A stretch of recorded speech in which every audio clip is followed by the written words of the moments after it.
Hey, what's going on, everyone? Joe Menza here with another painting video. So here I'm just using 11 by 15 Hobby Lobby Masters touch paper, and I'm spraying it with my continuous sprayer. You can brush on water. Sometimes I just like to spray it, especially if my cup is getting dirty with water in it. I can just spray it down with clean water. And then sometimes what I like to do, and you've seen me do this in other videos, is I add a little white to the wet surface. It helps lighten the skies. It creates an effect. If you use too much, skies should be a little more subtle sometimes. Sometimes they overpower a painting. So now I'm going to I'm going to put a little water in here so my bottle's getting a little dry. These little bottles of bleed-proof white Dr. P.H. Martin tend to get a little dry, so I add a little bit of water in there. And this is Chinese white. Now you could put a little bit of that in there too for the background. Either way, it works well. So I'm just going to brush that in a little bit with the water, using the large brush. And I've got what looks like a little bit of blue left on my palette here, you can see to the right. And I'm going to add a little bit of Payne's Gray to that. This is like the perfect mixture. Now, a lot of people use ultramarine blue for their sky. I don't think it works well by itself. But if you add a little bit of Payne's Gray or even a tiny bit of red to it, it will look a little bit better. You can also use cerulean blue for your skies, not a bad sky color. But this works best for this method. I'm going to show you how I just very easily take a tissue and make clouds. Now this is important. You start with a row or so on top. Try to shape the paper almost like a cloud like itself, and magically, instantly, you're lifting out the paint. Now you're going to have to roll your paper a little bit. After you pick up too much, you have to roll it and get a fresh, clean side. But if you keep dabbing and make sure to leave little areas of blue in between so that it will enhance the below edge of the cloud, you will get immediate magic clouds. And you can just go in like I'm doing here and just put in little round areas. Now this is a pretty nice sky. I'm pretty happy with it, but some of this is going to get blocked out by the painting. If you're doing a skyscape, bring it down lower, make your horizon line lower. But this is the absolute best and easiest way I found to make white fluffy clouds. I've tried a lot of different ways, and this to me is one of the best. I'm just going to take off a little where that was in the horizon. I've tried lifting with the brush. I've tried using white. I've tried painting around clouds. And this, honestly, is the most fun, is the fastest, and works the best. So now I'm going to take the large brush again, and I've just dipped into use any color you want. You can use fall colors, green, brown. And the brush should be relatively dry. It will have just a little bit of moisture on there, and it will cause your bristles to spread. And then you can just simply push it against the paper, and you will immediately have instant foliage, instant leaves. Now I've went a little darker here so that it stands out against the backdrop. So work it until you have a shape that you like. Try not to cover so that it's solid and blocks your entire light from the background. Now I've added a little bit of burnt umber to that. Again, you can use green, you can use a darker green, you can use yellow or autumn colors, whatever you like. Change it up a little bit.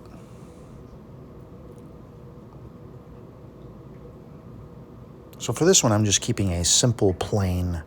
I'm not doing too many layers of dimensions, too many planes of dimensions. Now I'm taking a little bit of Payne's gray and mixing that in. I'm making a darker color underneath just to kind of make that stand out a little bit. And sometimes if I put it too much on there, I'll give it a little spray like I just did, and it'll thin it out a little bit. And you can take your cloth like I'm doing here, and you can lift a little bit back out if it's too much.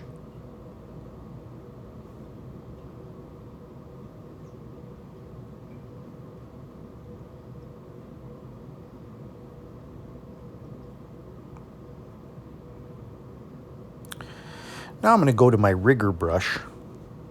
People always ask, this is just a simple, inexpensive Rigger and Newton, Windsor and Newton, Rigger and Newton, Windsor and Newton brush. A number 3. I prefer the number 3. I think it's just the right size for making sticks, twigs, branches on trees.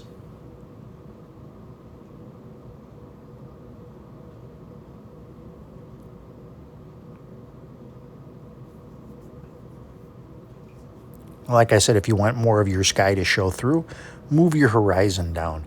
Also, change your scale. You'll notice I tend to paint somewhere in the same scale of size. If you want a more panoramic or sort of epic landscape view, make your trees smaller against the background.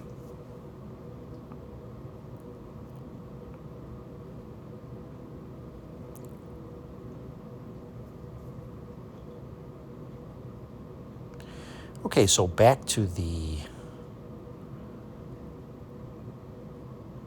fan brush. I'm going to use this time to make some tree trunks.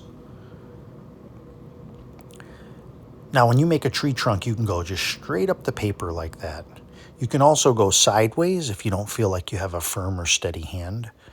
And then I'll take my card. Sorry for blocking your view a little bit, but I'll take my card, my plastic card, and I'll run it down the trunk, and it will give me instant tree bark. This is a bristle, not natural, it's synthetic. People ask me about the fan brushes. I don't really want them to hold much water. I want them to be stiff, and they work good for making pine trees, evergreens. And it's one brush that I use in nearly every painting. I have the goat hair brush, the Ron Ranson brush, a rigger, and the fan brush. Those are my main go-to brushes. So you can use this for grass as well. It just has the perfect shape for grass. And then you can also use it for leaves. I'm making these leaves just a little bit darker, and they're going to stand out against those bright clouds in the background. So you have that light coming through.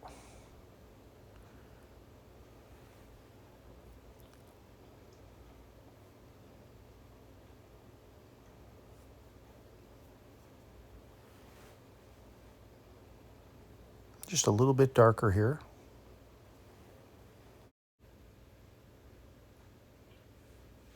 So just touching up these leaves a little bit. Don't overdo it. Don't close off too much. And if you see some areas where you can benefit from, little grass or details, just kind of always giving your painting a little bit of a once-over. Step back from the painting about 4 or 5 feet and look at it. Or you can hold up your phone or a mirror or something and look at a reverse image, and it will give you a kind of a different take, as if it's a painting you didn't paint and a painting you're looking at. It's a really neat trick. So I'm going into the bottom. I'm doing some grass down here. I'm going to leave some open areas to kind of indicate maybe this could be a little bit of snow on the ground. The trees are kind of brown, so it could be that post-fall, post-autumn look.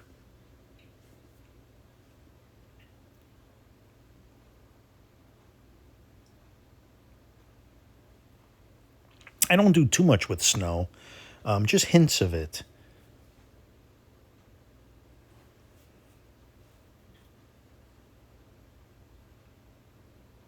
You always see in wintertime, if you see snow, you see that brown sort of grass popping up through the dormant grass, popping up through the snow. So leave as much white as you want. If you didn't leave enough, you can always come back with a little white and highlight some areas. Now here, I've got out my yellow bottle of spray. You've seen me do this before. I don't feel like I have enough sort of warmth in the background. It's a little too cold for me, and I want a little bit of light, just a little hint, a little, just a bump of something. And I take my water bottle, which my little spray bottle, I put an inch or so of whatever color I want, in this case like a yellow ochre. And then I fill the bottle up maybe about halfway, and I shake it really good till it's dissolved. And then if I need to come back and warm up a painting, it's really great for that. And here I'm taking my card and I'm creating some branches and some sticks with my plastic credit card. Now, you should wait about 30 seconds to about a minute before scratching in like anything into the paint, like rocks or anything. If you wait a little too long, you can always spray it and then wait a few seconds and then come back and scrape it again. So you can see I've put little rocks in underneath the trees.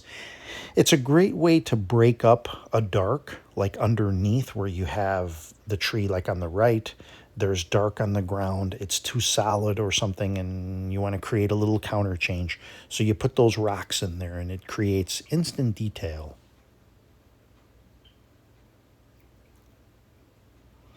And you can see where that yellow has just created just enough warmth coming through, sort of a hot spot on the paper. So now we almost have a little idea of sunlight there. You know, you have a cold scene, you're outside in the winter, but the sun is out and the sun is hitting certain areas. And so you know there's warmth there.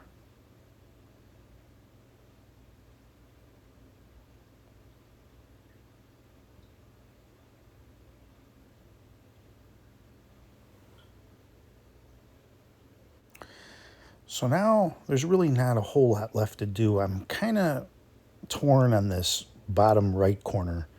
I would rather have a little bit more snow or something there to catch the eye. And so I'm going to come in, I'm going to try a little of this bleed proof white here. I'm just going to see if I can't put that on, let it dry, and then put maybe a little more grass over the top. Now, you have an area like that you're not real happy about, that white will do the trick. You can paint it over, let it dry really well.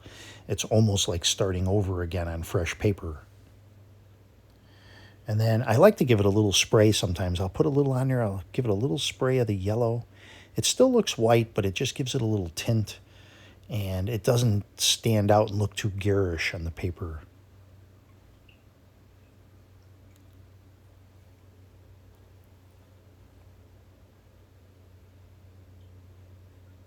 Every painting you'll have an area where there's something you maybe don't like or you wish it had been a little bit of this or a little bit of that. I'm going to give it a dry so that I can paint over the top of it.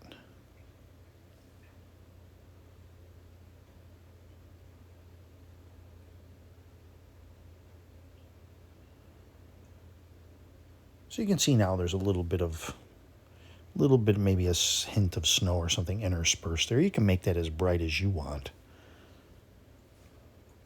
But that's why you always want white on hand. It's to, you can save a painting or, do something with an area.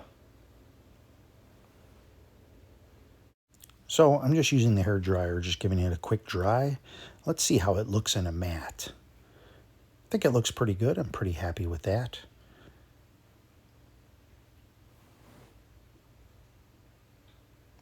This is a time when you can take and little things you can touch up that maybe with the matte on. Just put a little bit of yellowy grass in there or something. But with the matte on, you get changes the impression it makes on your mind.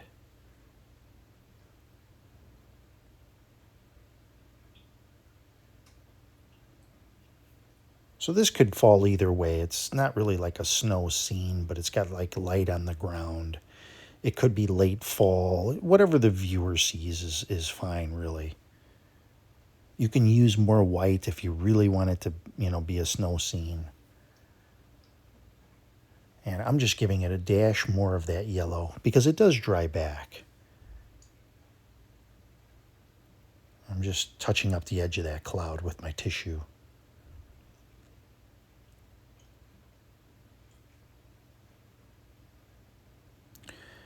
So that looks pretty good to me. I think the nice little glow really makes the painting, actually. And I'm just going to dash in a little bit more darks here now that that's dry in the corner.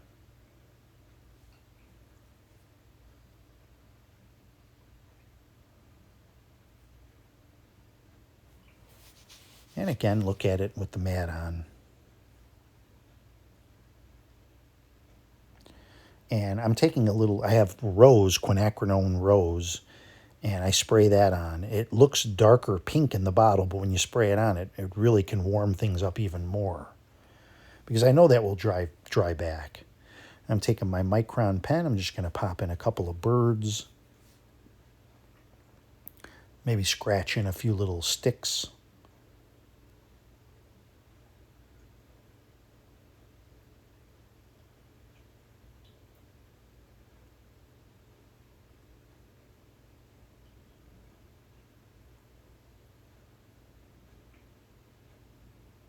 Just wherever.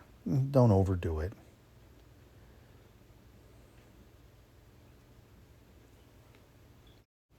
And we have a nice painting. Thanks everyone for watching. We'll see you next time.